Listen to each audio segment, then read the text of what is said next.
Y bueno, ya está con nosotros, como es habitual los días martes, Rodrigo Arellano, que es vicedecano de la Facultad de Gobierno de la UDD. Rodrigo, buenas noches, gracias por acompañarnos. Buenas noches, Matías, como siempre, encantado. Lo mismo Nerea Palma, que es académica de la Escuela de Ciencias Políticas de la Universidad de Portales, la UDP, e integrante de la mesa directiva de la Asociación Chilena de Ciencias Políticas. Nerea, gracias por acompañarnos. Buenas noches a ambos.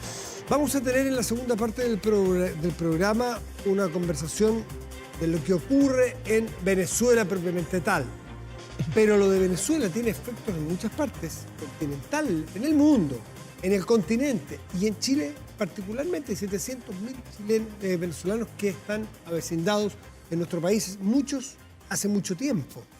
Por lo tanto, nos interesa. Pero además la mirada, que es lo que les quiero preguntar a ustedes, la mirada política, porque el presidente Gabriel Boric, estuve revisando, a las 0:37 o 35 del día lunes, o sea, habían pasado minutos desde que se dio a conocer por parte de Elvis Amoroso, que es el director del CNE, los datos que dan pie a toda la polémica de este fraude que hasta aquí se ha denunciado.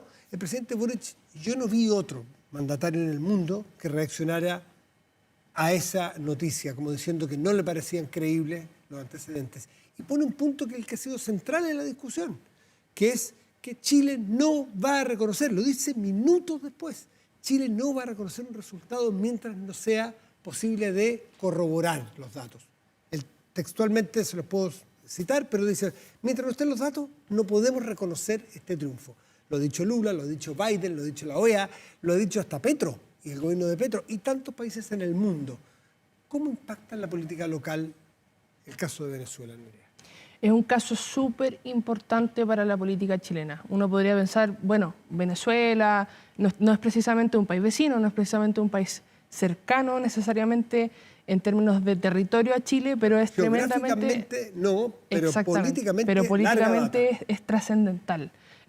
Puntualmente en este caso, ¿por qué? Porque en general la izquierda latinoamericana siempre se pone a prueba cuando se le consulta sobre Venezuela, cuando se le consulta sobre Cuba, por ejemplo, que son países que tenemos acá en nuestra región. Y desde ese punto de vista me parece tremendamente trascendental que el presidente Boric sea capaz de reconocer en Venezuela una dictadura, porque recordemos que Venezuela es una dictadura, o sea, bajo cualquier tipo de conceptualización actual de democracia, la mínima es la de Robert Dahl, de oposición con participación. En Venezuela ya tenemos clarísimo que no hay ningún tipo de garantía institucional que respalde la oposición, es decir, para que la oposición pueda funcionar como oposición como tal y además que tenga realmente una chance de ganar. Eso nos queda claro que no es así. Y por lo tanto, que el presidente Boric lo reconozca, que su gobierno lo reconozca, es tremendamente trascendental, no solamente para la izquierda chilena, sino en general para la izquierda latinoamericana, diría yo, incluso más importante que a nivel chileno. Esto obviamente lo pone en tensión con el Partido Comunista, porque el Partido Comunista no reconoce en Venezuela una dictadura y tampoco es capaz de criticar los resultados electorales a los cuales llega Venezuela durante el fin de semana, el domingo. Pero en todo caso, me pregunto yo realmente, sinceramente, ¿nos podemos sorprender? ¿Es algo que realmente nosotros esperábamos que el Partido Comunista diera en Venezuela una dictadura, por ejemplo? ¿Y la reacción del Frente Amplio? Que es una generación joven, idealista. ¿Lo has visto actuar con fuerza defendiendo la transparencia, la entrega de los datos? Ni siquiera acusando de fraude o no fraude, pero el que compitan los datos en cuestión para ver quién tiene la razón. Sí, bueno, también esa es otra problemática quizás a segundo nivel de la del Partido Comunista versus Frente Amplio, que es una heterogeneidad de opiniones dentro del Frente Amplio que también lo pone en tensión con el socialismo democrático, eso es cierto. Y quizás la mejor fortaleza en términos de defender la democracia y los principios de la democracia, evidentemente que están dados por el presidente, encabezado por el presidente, pero después hacia abajo su gobierno que en términos generales respeta la decisión del presidente en condenarla, que la ha condenado en realidad desde siempre.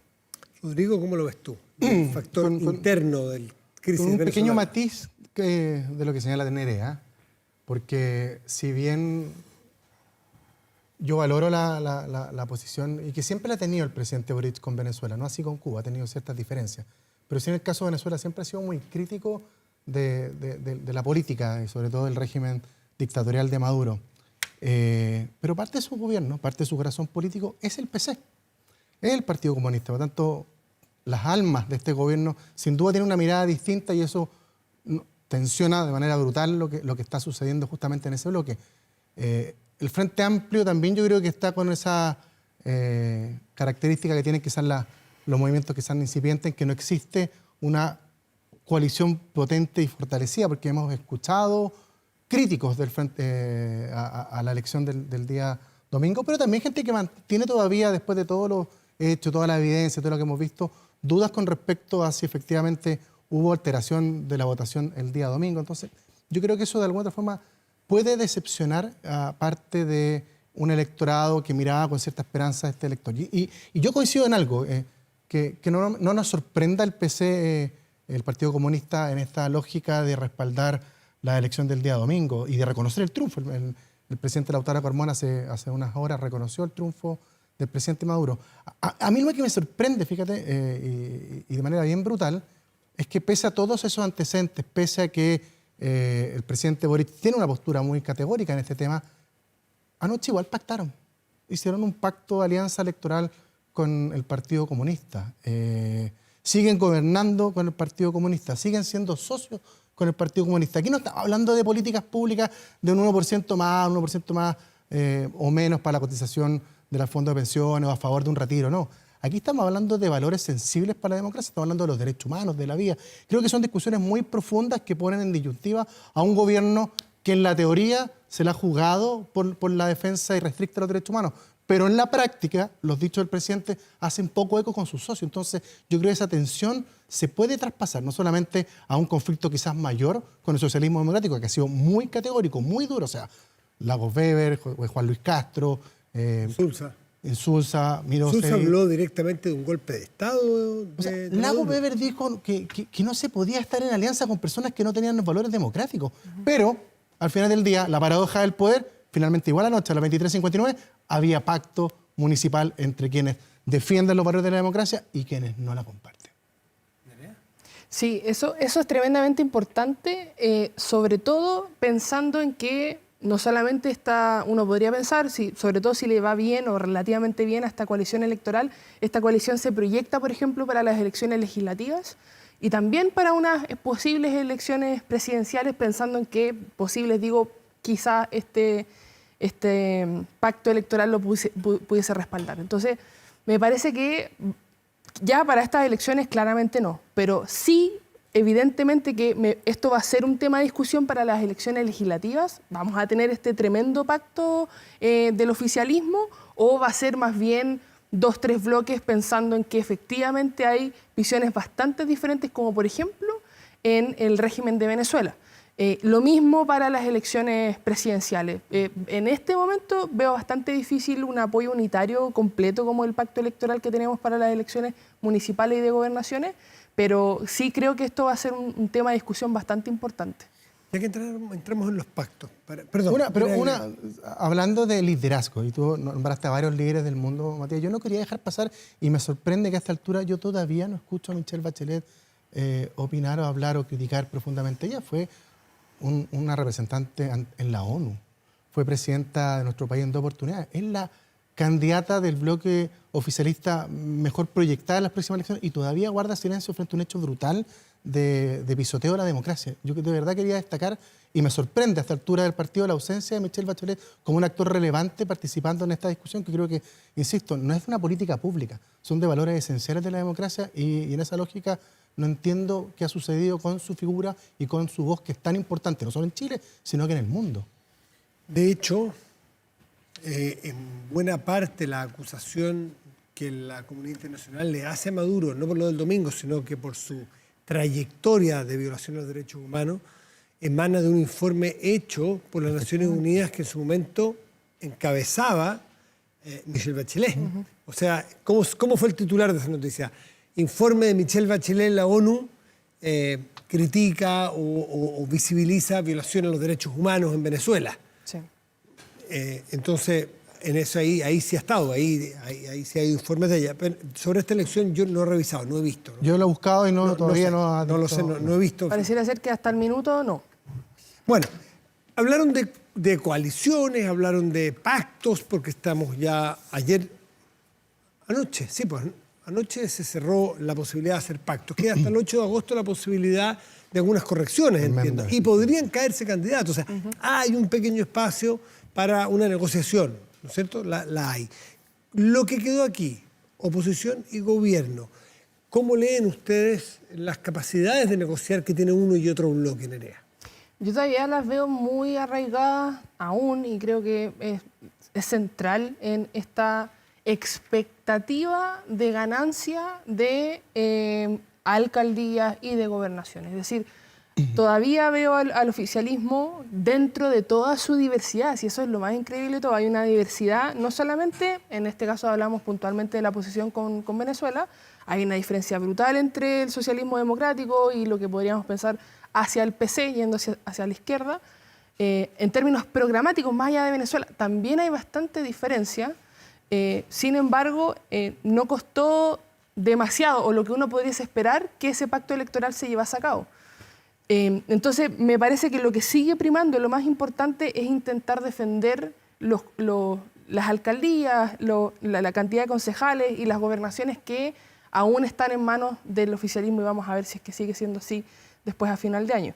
En el caso de la oposición, también me parece que lo primordial es esta expectativa de poder aumentar la cantidad de alcaldías, aumentar la cantidad de gobernaciones de manera importante, no 1, 2, 3, 4, sino que de manera muy importante, y por lo tanto esta inevitable sed de, por todo lo que indica, ya vamos a hablar luego de la encuesta SED, pero todo lo que indica la opinión pública, esta inevitable sed de poder conquistar más alcaldías, más concejales y más gobernaciones hace muchísimo más difícil poder poner de acuerdo de nuevo a un sector que también es bastante diverso. Entonces, desde ese punto de vista, me parece que lo que sigue primando es esta expectativa de defender y de poder atacar la cantidad de asientos que tienen. Las elecciones son esas noches en que todos buscan los cálculos para transformarse en ganador igual, independiente para explicar el triunfo que tuvo. Efectivamente. Y fíjate que yo creo que ambos bloques tienen pros y contras para esa noche. El bloque oficialista tiene el contra de que va a tener que defender muchos votos, muchas alcaldías, muchas gobernaciones. O sea, tiene 15 gobernaciones hoy bajo su mandato. Pero va a enfrentar, yo creo que quizás el elemento más complicado, que es con un gobierno que está mucho más... que cuenta con mucho menos apoyo del que tenía en el minuto de la elección anterior, por lo tanto eso pone mucho riesgo, candidaturas emblemáticas, zonas muy importantes, y efectivamente abre muchas posibilidades al bloque de oposición de que esa noche los números sean favorables para ellos. Ahora, en contra de la bloque de oposición, lo que vimos anoche fue que finalmente igual van fragmentados en gran parte del país, o sea, van a competir en una cantidad importante de municipalidades, creo que eran más de 30, 35 municipalidades, van a competir en 14, 16 gobernaciones regionales, lo que de alguna manera también abre espacio para que la coalición oficialista pueda tener buenos resultados, independiente del mal momento quizás de que esté viviendo el gobierno. Entonces, yo creo que va a ser muy relevante, Matías, lo que tú señalas, estos días que abren espacios para, por ejemplo, que Aldo Duque en Santiago se baje. Eso va a ser muy relevante para Chile Vamos si logra recuperar Santiago. O que en Concepción también la UDI baje a la candidata Valentina, la candidata de la UDI que compite contra el candidato republicano. Entonces, todavía quedan esos movimientos para eventualmente dar un espacio para esa noche. ¿Por qué la derecha no fue capaz de unificarse? Es buena pregunta. Primero porque hay varios intereses. De partida porque eran muchas más comunas en las cuales había que ponerse de acuerdo. Era eso un tema numérico. Pero segundo también porque esta es la primera elección, creo yo, que el Partido Republicano enfrenta propiamente tal. O sea, la vez pasada estaba un partido en conformación con un buen resultado presidencial. Pero fíjate que hoy en día el Partido Republicano no tiene ningún municipio. No tiene alcaldes en ningún partido, en ninguna municipalidad de Chile. Tiene concejales muy acotados a un sector de Santiago, de la zona oriente. Por lo tanto, también ellos sienten, legítimamente me parece, que es la oportunidad para validarse como partido, como bloque, para generar una plataforma, para eventualmente tener un buen resultado parlamentario, un buen resultado presidencial. Y en esa lógica, efectivamente, compiten con Chile Vamos y de alguna forma complica un resultado a todas luces que podría ser mejor si es que no hubiese competencias. Aquí en la elección municipal, sobre todo en la alcalde, que gana el que tenga más votos, premia justamente la unidad. Y eso lamentablemente para la oposición no se dio en todo Chile como se buscó incansablemente, pero no se alcanzó. ¿Tú ves las mismas razones por las cuales la oposición, la centro-derecha o la derecha no logra unirse? Sí, o sea, evidentemente estoy de acuerdo con lo que indica Rodrigo, pero también me parece importante recalcar en general la diferencia programática que tienen los partidos y los pactos detrás. ¿Desde qué punto de vista? Desde el punto de vista que el Partido Republicano es un partido que en términos generales sí puede, uno podría pensar, dialogar con los partidos de Chile Vamos en términos generales. Quizás tiene un poquitito más de cercanía con la UDI que lo que pudiese tener Evópoli, por ejemplo, pero de todas formas es una propuesta programática diferente y por lo tanto, inevitablemente con esta expectativa de ganar, como bien decía Rodrigo, no tienen alcaldías. Por ejemplo, si nos concentramos en las alcaldías, entonces tienen nada que perder, absolutamente nada que perder si no tienen absolutamente nada de momento. Entonces la expectativa es demasiado grande, las diferencias programáticas también son relativamente importantes y por lo tanto me parece que en general es difícil poder pactar con un partido que tiene una ambición muy grande de poder porque en este momento no lo tiene, es natural y no solamente porque sea el Partido Republicano. Entonces en general me parece que por ahí van las razones, sobre todo si nos centramos en el Partido Republicano que ha sido difícil. Pero ese ejemplo sirve todo, salvo, por ejemplo, Recoleta. Sí. El Partido Republicano tenía a Ruth Hurtado. Ruth Hurtado dio un paso al costado, se salió de la competencia y queda el señor Cruz y el señor Smock. El señor Smock entiendo que es UDI y el señor Cruz es un señor de Renovación Nacional que es concejal actualmente. Exacto. Y enfrentan a un señor del Partido Comunista, sabemos el valor o el peso específico del Partido Comunista en Recoleta, además de apellido Jaude, que no es nada de él, pero son cercanos. Y ahí uno dice, si ahí no había un incentivo para la unidad, en Chile Vamos, ¿dónde? Entonces, ese es un caso, me imagino que de laboratorio dentro de Chile Vamos, porque no podemos culpar a los republicanos, ellos se salieron. Y el argumento de Ruth Hurtado, ustedes lo habrán leído, dijo, yo me salgo o nosotros salimos porque no queremos ser responsables que nuestra división haga que ganen los comunistas. Entonces, el problema es de Chile Vamos. Claro, en este ejemplo, me parece que inevitablemente lo que queda expuesto acá en este ejemplo es que sí, evidentemente que republicanos es un factor importante para que no haya unidad en varias de las candidaturas que presenta Chile Vamos, pero también es importante que Chile Vamos hay bastantes diferencias también.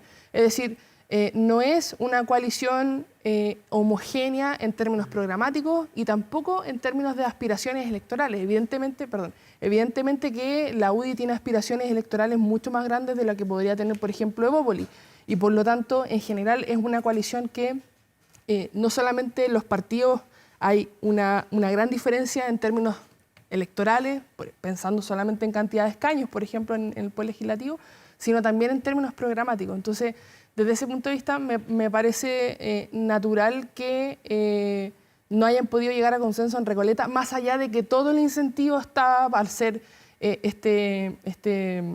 la elección se decide por mayoría simple, todo el incentivo a la unidad. Sin embargo, vemos una división importante que posiblemente, ¿por qué no?, podría costarle la elección a la oposición. Pero Chile Vamos se bajó en Valparaíso, por ejemplo, le dio espacio para que el candidato republicano pudiese competir en una región que es muy relevante para ellos, tiene una representación parlamentaria importante, el presidente tiene intenciones también, al parecer, dice el senador.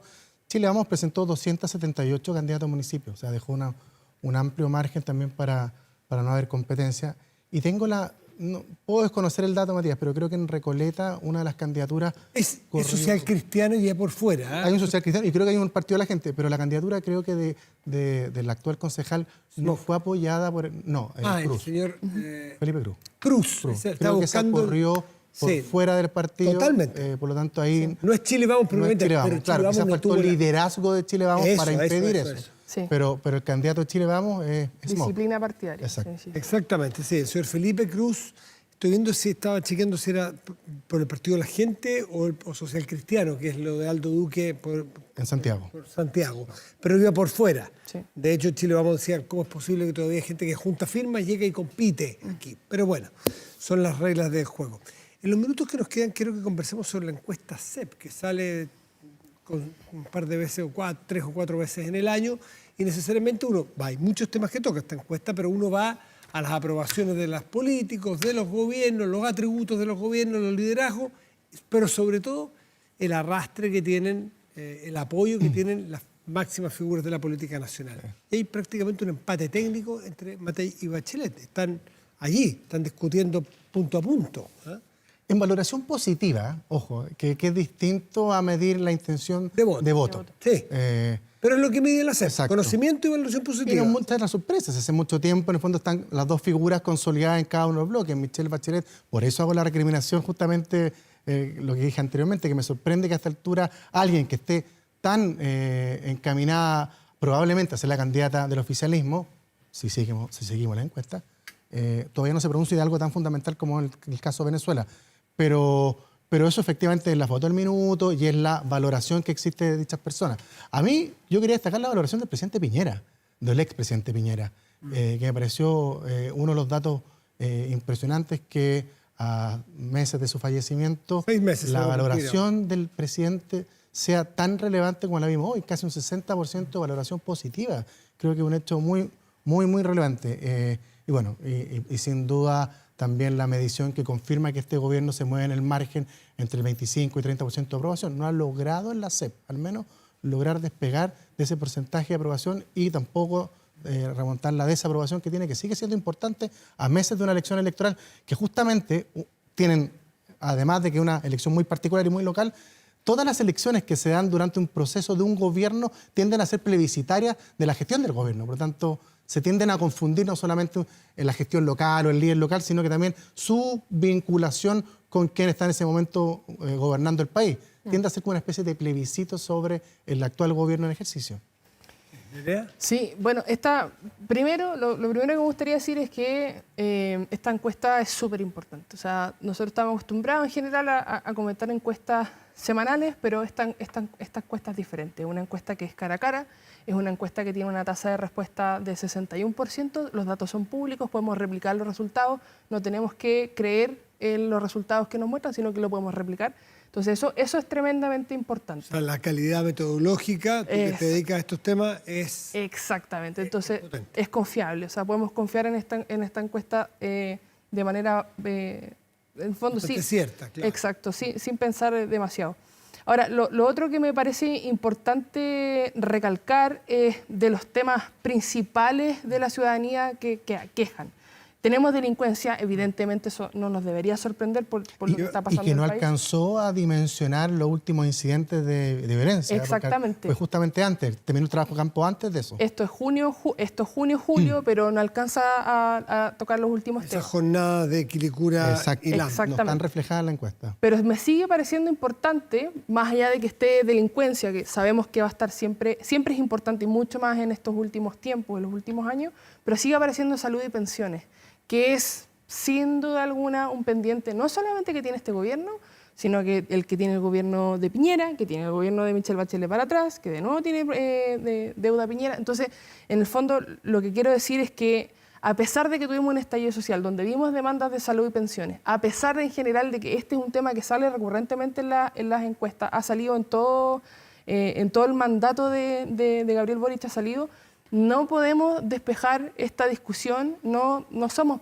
capaces en general de ponernos de acuerdo. Eso me parece tremendamente relevante en el país y por lo tanto de alguna u otra manera no me sorprende que hay una sensación de país estancado que en realidad si es que uno se fija en la tendencia, que en el fondo es lo más importante, porque es importante la foto de ahora, pero es importante la tendencia para comparar, en general hay una sensación de preferencia dominante de que el país está estancado desde junio, julio del 2010.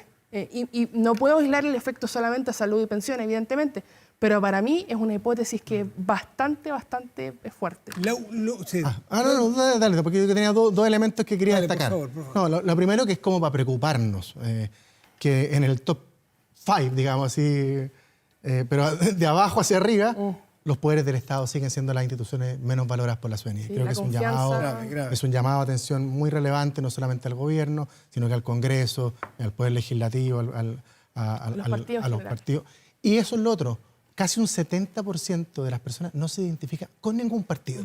Con ningún partido. Y eso es muy relevante, muy sintomático y además muy preocupante para quienes además defendemos y estudiamos estos temas, de que nadie se identifique con los partidos políticos. Nos tenemos que ir porque nos está esperando un invitado para un tema relevante. Y vamos a dejar para la próxima semana porque emerge un personaje que va a estar en la primera línea hace rato, que es Tomás Bodanovich. Sí. Debajo de Matei, Bachelet, que están muy parejas arriba en valoración positiva, aparece Tomás Bodanovich, una figura del Frente Amplio, joven, prominente, alcalde de Maipú. Que va a la reelección y que dice que va a ser alcalde hasta final del periodo. Sí, oye, y lo otro, tenemos a Matei, pero el siguiente que sigue en oposición es Carter. Queda un tema, pero el tiempo es así en la tele y en todas partes. Nerea y Rodrigo, gracias por estar aquí como siempre. Gracias como siempre.